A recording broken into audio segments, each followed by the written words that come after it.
Assalamualaikum warahmatullahi wabarakatuh. Kali ini saya akan sharing-sharing tentang cara pemakaian mobil atau nyetir mobil, terutama pemakaian persneling ya, persneling, kopling, pedal kopling ini. Nah, ini supaya sambil jalan aja ya, supaya tidak cepat habis, khususnya untuk motor solar ya. Nah, ini jadi yang pertama tadi harus dikopling dulu kalau mau jalan ya. Saya masukkan gigi 1. Nah, ini gigi 2.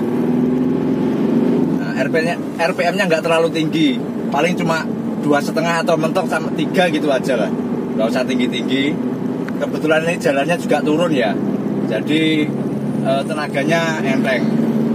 Nah, karena biasanya mobil Panther itu kalau cara pakainya tidak perlakuannya kurang memahami tentang kopling, pedal kopling, sama gas, sama persneling. Ini akhirnya dampaknya kampas koplingnya cepet habis. Kadang di jalanan naik itu cepet mampu sangit, baunya sangit, ada gitu. Nah, seperti ini tanjakan ini.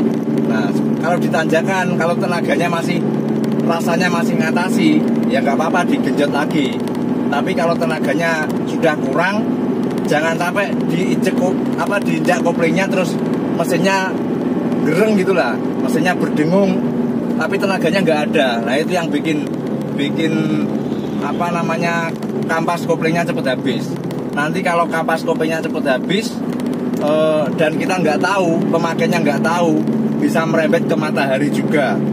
Nah, kalau soal perbaikan pasti biayanya juga lumayan.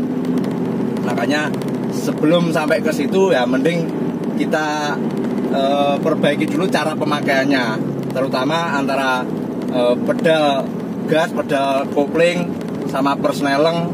Nah, ini supaya tahu perlakuannya gitu. Karena kadang kalau kampas koplingnya mau habis, biasanya itu mampu sangit, dan nanti kalau nggak peka, pengendaranya nggak peka, bisa macet di jalan. Kalau sudah macet di jalan bingung, nggak bisa jalan sama sekali. Nah, itu kan repot.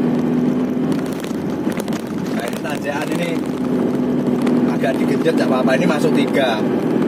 Jadi kalau saya lihat posisi persneling aja sudah tahu untuk mobil Panther ya. Posisi persneling sama RPM, tingginya RPM itu sudah tahu. Oh, ini kekuatannya mobil seperti apa, itu bisa diketahui. Nah, ini turunan.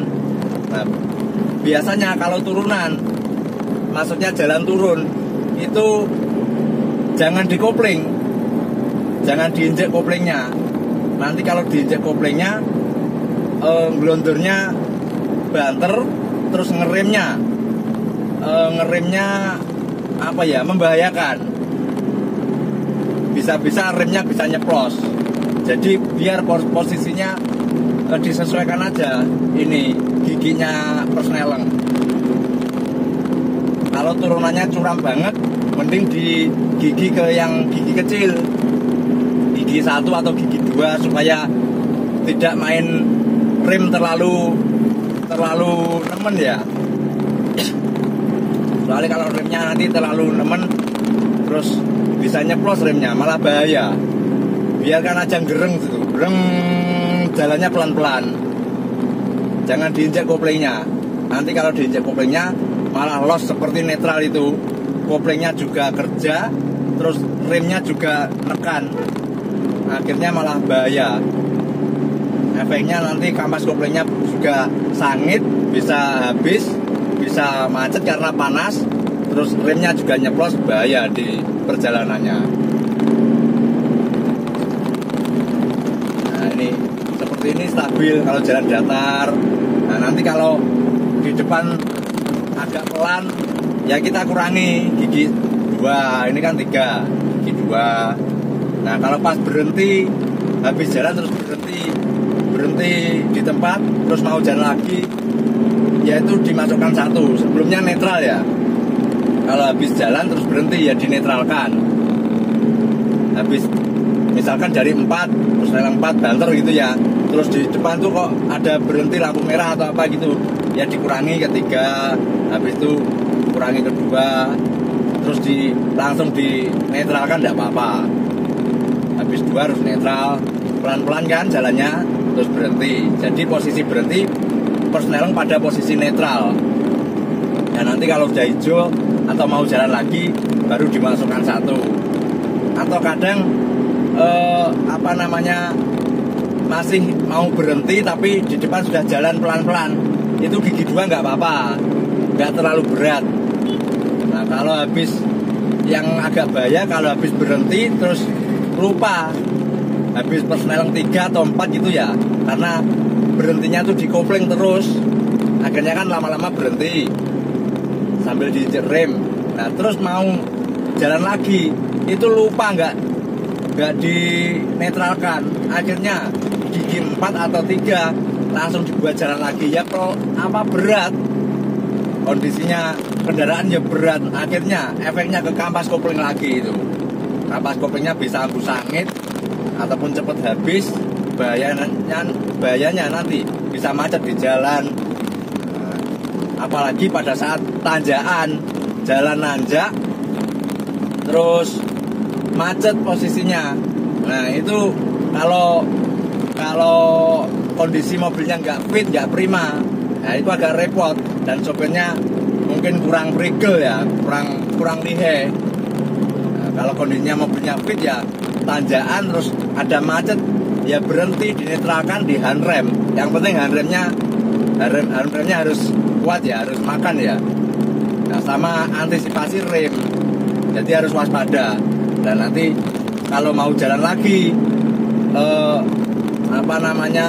dimasukkan gigi 1 sambil digas pelan-pelan, koplingnya handremnya, maksud saya handremnya dilepaskan pelan-pelan. Nah, mainnya setengah kopling, tapi kan nggak banter-banter, jadi aman. Nah, kalau seperti ini jalannya soalnya nggak terlalu banyak yang macet. Ini jalan terus, ini jalan lancar ini. Kalau mungkin di kota-kota banyak lampu merah, banyak kemacetan, itu sering injak pedal kopling.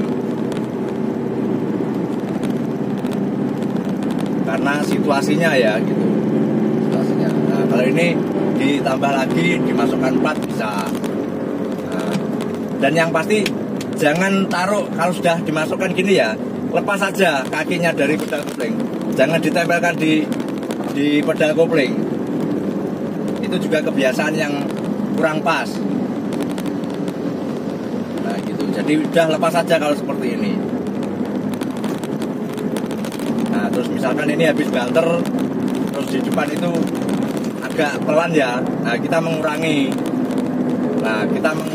Tapi nanti kalau di depan itu sudah longgar lagi, kita bisa banter lagi. Jadi sebelumnya dikurangi sambil kita ngurangi persneleng. Nah, antisipasi kalau di depan itu jalannya sudah lancar, kita tinggal nambah tekanan. Jadi kampas koplingnya bisa awet, nggak gampang gosong, nggak gampang sangit, dan nggak macet di jalan. Nah, antisipasinya seperti itu. Karena kadang ada pengendara yang kurang memahami perlakuan pedal kopling, gas sama persneleng, sama kondisi di jalan. Nah, hanya sekedar bisa nyetir aja gitu ya, agak repot, kasihan kendaraannya. Nanti sebentar-sebentar sudah ganti kampas kopling. Ya kalau pas di bengkel itu nggak masalah, tapi kalau pas di jalan terus tiba-tiba kampas koplingnya kena, sangit, terus macet di jalan, nah kan repot juga. Hanya karena kurang memahami perlakuannya untuk mengendarai kendaraan ini. Ini saya sharing terutama untuk kendaraan Panther ya, karena yang saya naik ini mobil Panther. Oke, gitu aja. Semoga sharing-sharing ini bisa bermanfaat ya, terutama buat para pengendara. Oke, gitu aja ya. Wassalamualaikum warahmatullahi wabarakatuh.